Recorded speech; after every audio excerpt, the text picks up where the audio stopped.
Hi guys, this is Team ReFramers. I'm Becca. I'm Domati Pungo. I'm Jeff. And I'm Marissa. And we're reviewing Gone Girl.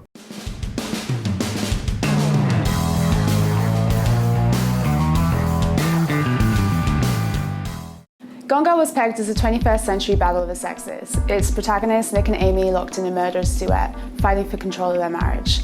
However, under the influence of director David Fincher, adapted on screen it became more of a game of cat and mouse. Rosamund Pike's portrayal of Amy Dunn adheres to the classic trope of the femme fatale, capturing Ben Affleck's clueless Nick in a trap that takes advantage of his own moral weaknesses.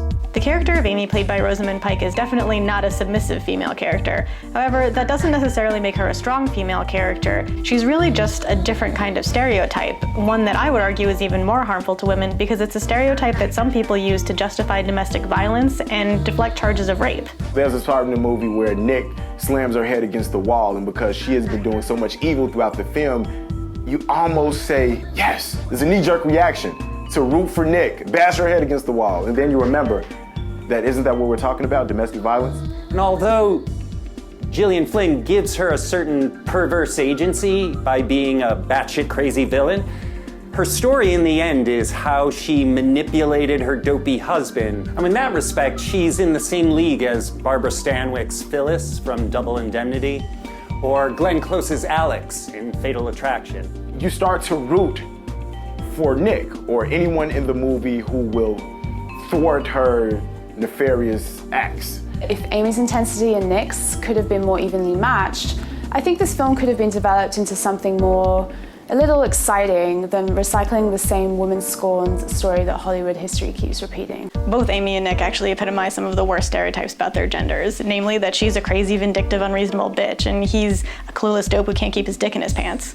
Unfortunately, instead of doing anything interesting or subversive with these stereotypes, the movie treats them exactly the same way that mainstream society does. The woman is condemned and the man is let off with little more than a shrug and a wag of the finger. It may sound a bit strange to say this, but if Nick had been developed into a more sinister character, perhaps it was confirmed that he was horribly abusive or violent towards Amy, for example, this would have leveled the playing field to Amy's psychotic behavior, which could have made for a more interesting and potentially groundbreaking piece of cinema. It may sound kind of funny to say this, but I actually think that Tyler Perry was the best part about this movie. He plays a popular attorney in this film, one of those TV pundit type of characters, known for his willingness to take on the unpopular cases, mostly those involving domestic violence, and he sides with the man who is normally presumed guilty. What I did like about his appearance is that it felt natural in some sense and not forced. It was like, oh, this lawyer just so happens to be Tyler Perry, who is normally not the greatest actor, but in this film he survives, and you actually forget eventually that it's him. And I think that in some form at least, film should aspire to do this in regards to race and gender. Your lawyer might be black, your dentist might be Latino, your boss might be a woman. Why is this a radical concept when it comes to film when it's not in real life? The argument can be made and has been made that an artist has the right to express whatever they want in their art, and largely I agree. The problem is that none of these works exist in a vacuum. They're part of a larger context, and I think that when you put art out into the world with the intent of it being seen by the public at large, it's your responsibility to at least consider that context. And this is the importance of the ReFramers project.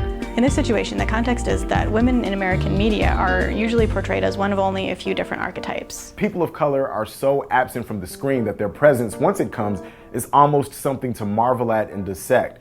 Amy is the Black Widow, the femme fatale, the bunny boiler, who preys on men and obviously should be punished for what she does. And the issue I have with this is that while Amy's character spirals down into increasingly bizarre, calculated and psychotic lows, throughout the course of the film, Nick has an affair and that's it.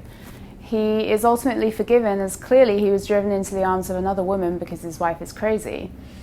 This is an old, tired story that we see time and time again in Hollywood. Fatal Attraction, the film from which the term bunny boiler was coined, Basic Instinct, and even the recent Under the Skin. All films that center on the theme of a disturbed woman that every man should fear. Still a good movie. I liked it.